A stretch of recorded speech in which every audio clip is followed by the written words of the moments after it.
दुनिया के दो अहम तरीन इस्लामी ममालिक का दुश्मन के साथ आमना सामना है। पाकिस्तान ने जंग जीत ली, लेकिन एक नया महाज आगे खड़ा होता दिखाई दे रहा है। ईरान इसराइल के हमलों का ना सिर्फ मुकाबला कर रहा है, बल्कि उसने दुनिया को हैरान कर दिया है। तो जो आयरन डोम है, उसका भरम टूटता दिखाई दे रहा है। पाकिस्तान कुछ अहम दिफाई एग्रीमेंट्स करने जा रहा है चीन के साथ। स्टेल्थ टेक्नोलॉजी समेत बहुत से ऐसे एग्रीमेंट्स होने जा रहे हैं आने वाले दिनों में, जो दुश्मन का मुकाबला करने के लिए बहुत ज़रूरी हैं।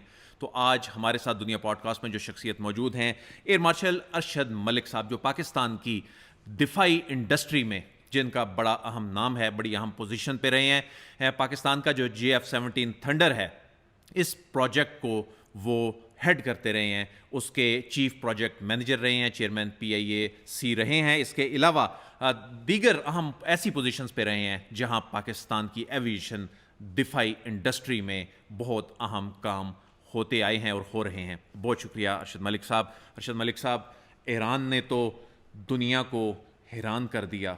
वो जो आयरन डोम का भरम था, वो तो टूटता दिखाई दे रहा है। इजराइल का जो एक भरम बना हुआ था, ईरान ने सरप्राइज नहीं दे दिया। अदिल भाई, thank you very much for having me.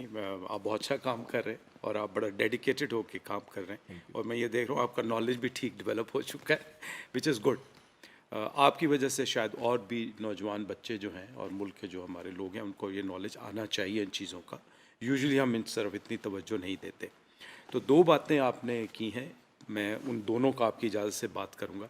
पहली बात कि हम दो इस्लामी ताकतों के ख़िलाफ़ एक महाज है और बनता नज़र आ रहा है, तो इसमें कोई शक व शुबा नहीं होना चाहिए किसी को। मैं तो इस पर बड़ा कन्विंस हूँ शुरू दिन से कि पाकिस्तान के ख़िलाफ़ जब भी कोई साजिश बनी, उसका ताना बाना भारत में नहीं हुआ। उसकी रूट्स जो हैं, उसकी जड़ें जो हैं, वो इज़राइल तक जाती। और अगर आप जब भी कोई साजिश बनी, और इसकी मैं हिस्टोरिकल पर्सपेक्टिव भी आपको दूंगा। 1978 में आप तो बहुत छोटे होंगे उस वक्त, हम लोग भी एयरफोर्स में नौजवान ही थे, पायलट थे हम। उस वक्त एक अटैक होता है पाकिस्तान की सरजमीन पे और पाकिस्तान की न्यूक्लियर कैपेबिलिटी पे, और वो शुरू होता है इज़राइल की हदूद से।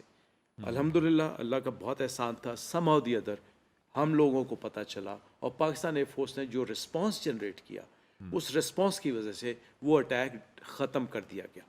उसका ताना बाना इज़राइल में था, लेकिन उसके पसे पुर्दा कुछ और आलमी ताकतें भी मौजूद थी, जिसका हमें कोई कन्फ्यूजन नहीं होना चाहिए, और उसके साथ हिंदुस्तान भी शामिल था।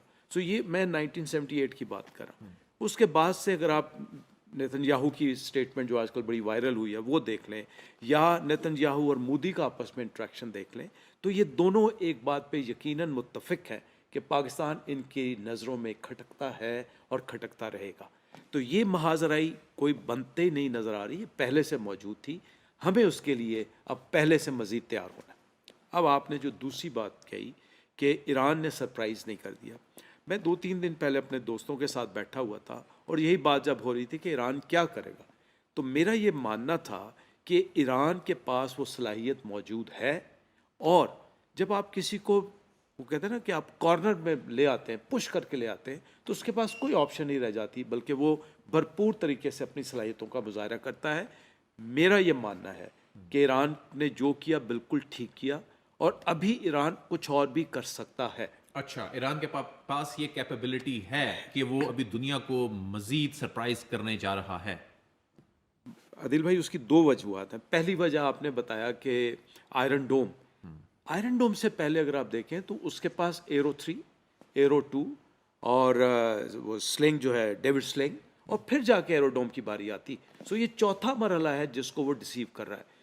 इन 4 मरहलों के बाद अभी ये भी हकीकत है, रोज़े रोशन की तरह आया है, और बदकिस्मती से हमें मानना भी पड़ता है कि उसका अगर आप बॉर्डर देखते हैं तो ऊपर उसको इराक नज़र आता है, सीरिया नज़र आता है, जॉर्डन नज़र आता है, इधर आते हैं तो बहरीन नज़र आता है, कुवैत नज़र आता है, कतर नज़र आता है। और मानने की बात है, इसमें क्या आप छुपाना, ये वो सारी जगह हैं जिन पे अमेरिकन फोर्सेस मौजूद हैं। अगर आप कुवैत में कतर में जाते हैं तो सबसे बड़ी एयरबेस है जो अलूदे एयरबेस है। उसके बाद बहरीन में और कुवैत में नेवल शिपमेंट है। उसके बाद इराक में उसकी स्पेशल फोर्सेस का हेडक्वार्टर्स, जॉर्डन में उसके अपने बेसिस हैं। अगर आप नीचे आते हैं तो सऊदी अरब में भी उसकी, तो आपके ख्याल में क्या वो इन सारी चीज़ों को गुजरने की इजाज़त देंगे? कभी भी नहीं देंगे। फिर वो मुल्क जहाँ अमेरिका इतनी मजबूती से बैठा हुआ है, वो बेचारे भी कुछ नहीं कर सकते। सो इन सारों को करने के बाद जो ईरान आप कह रहे हैं कि सरप्राइज़ किया, that is a real surprise कि उसने एरो 3, एरो 2, डेविड स्लिंग, इन सारे डिफेंस सिस्टम को बीट किया और उसके बाद एरोडोम जो आयरन डोम को तो कर ही दिया। उसके बाद आके उसने वो हदफ अचीव किए। अब वो मज़ीद क्या कर सकता है? मेरे ख्याल में जो ईरान के पास मिसाइल्स की नंबर्स है, वो अभी भी इस कदर है कि वो उनको लॉन्च कर सकता है, और अगर आप उसको मज़ीद पुश करेंगे तो वो अपने हदफ तब्दील भी कर सकता है। अच्छा, ये बड़ी एक ब्लंट सी बात है, लेकिन क्यों नहीं करे? देखिए, जब आप मेरे घर में घुस आएँ, आप मेरे ऊपर इस तरह के अटैक करना शुरू कर दें, तो मेरे पास अपने सर्वाइवल के लिए एक ही बात रह जाती है कि या मरो या मिट जाओ। ईरान एक हिस्टोरिकली देखें बहुत बड़ी एम्पायर रहा है। अगर आप ईरान को देखें तो हम अपने आप को बदकिस्मती से जो कहते हैं कि हमारे पर कॉलोनियल जो रूल रहा, उसकी वजह से हम दबे रहते हैं। ईरान के ऊपर कभी ऐसा नहीं था। They are very pride nation. Although उस प्राइड नेशन का उनको नुकसान भी हुआ, जो शायद हम आपस में बात आगे जाके बात भी करेंगे, लेकिन वो ऑप्शन जो है, वो जो मैंने अभी आपको जिक्र किया, और उसने कल ईरान की स्टेटमेंट भी आई कि मैं यूके, फ्रांस और इंग्लैंड, यूके, फ्रांस और अमेरिका, इनको भी हदफ बनाऊंगा। तो उसका हदफ उनके मुल्क तो नहीं है। तो हमें समझ जो आती है वो यही है कि they are thinking of this one second. जब अमेरिका ये कहता है कि मैं तो इस हमले में शामिल ही नहीं था, और उसी को आप अपनी पहली बात से रिलेट कर रहे हैं, जब हमारा हिंदुस्तान से मुलाखड़ा होता है, वो कहता है none of my business, but there after once it's chicken is getting knock down, वो कहता है हाँ, दुनिया का अमन सलामती में आ गया। यहाँ पे भी वही हो रहा है। आपके ख्याल में 200 जहाज़ों की जो रेड आई है, 200 जहाज़ों की रेड, एक शॉक एंड ऑ, एक एयर सुपरमेसी, एक सर्जिकल स्ट्राइक्स, इन तीनों का मिक्स करके आता है। जितना डिस्टेंस है वो बगैर एयर टू एयर रिफ्यूलर के नहीं आ सकता। एयर टू एयर रिफ्यूलर उनके पास, जो मेरी नॉलेज है, 7 से 8 इसराइल के पास। तो बाकी कहाँ से आते हैं? उसने अमेरिका ने दिए। दो ऑप्शन है, या इन जो मैंने आपको जगह बताई यहाँ से वो क्विक रिफ्यूलिंग करता है, या अमेरिका आके सपोर्ट करता है।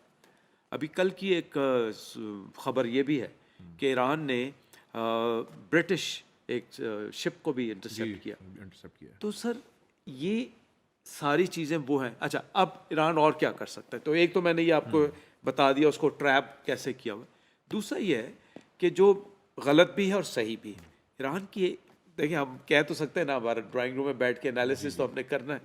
उसमें ईरान की गलती ये भी है कि उसने प्रॉक्सी वॉर्स पे बहुत जोर दिया। नॉन स्टेट एक्टर्स कहाँ कहाँ हैं? इराक में उसका नॉन स्टेट एक्टर्स है, लेबनान में उसका है, सीरिया में उसका है, हुतीज उसके हैं, यमन में उसके हैं। यही तवज्जो अगर वो अपने एक्टिव वार के लिए देता, अपनी स्ट्रेंथ्स को एक्टिवेट करता, तो शायद ये जो 65% कहते हैं न्यूक्लियर टेक्नोलॉजी पे पहुंचा हुआ है, शायद वो 95 पे होता। सो एक तो अब इन्हीं नॉन स्टेट एक्टर्स को अब देखें, मैनेजमेंट देखें अमेरिकन और इसराइलीज की। हिजबुल्लाह को ख़त्म किया जाता है, सीरिया में रजीम चेंज की जाती है और प्रो रजीम लाई जाती है। इराक वैसे बेचारा आपको पता ही है क्या है, लेबनान ख़त्म हो गया, सीरिया ख़त्म हो गया, जॉर्डन वैसी इमदाद का मरहून मन्नत है। तो इन सारों को करने के बाद उसने नॉन स्टेट एक्टर्स को ख़त्म करके यूक्रेन और रशिया को उलझाया और इधर से ये वाला अटैक कर दिया, जो कि बड़े दिनों से नवश्ता दीवार था। अब क्या ईरान इन्हीं नॉन स्टेट एक्टर्स को, जो अब वीक हो चुके हैं, मैं ये मानता हूँ, दोबारा एक्टिवेट नहीं कर सकता? जब मरने मारने पे आ जाएगा तो ज़रूर कर सकता है। फिर न सिर्फ ये जो मैंने आपको जगह बताई, ये गुरिल्ला वार टाइप कोई शुरू हो जाएगा। एक्शंस नॉन स्टेट एक्टर्स का एक्शन क्या होता है, मैं उसी तरफ आ रहा था। स्टेट ऑफ होमस बड़ी इंपॉर्टेंट स्टेट, तो क्या उसको चोक करने के लिए प्रेजेंस मैंने बता दिया आपको, जी। लेकिन वो मरने मारने पे आ जाए उनको कर सकता है। होतीज ने अभी एक मिसाइल पहले भी फायर किया। तो ये वो ऑप्शंस अभी हैं जो उसने एक्टिवेट नहीं किया।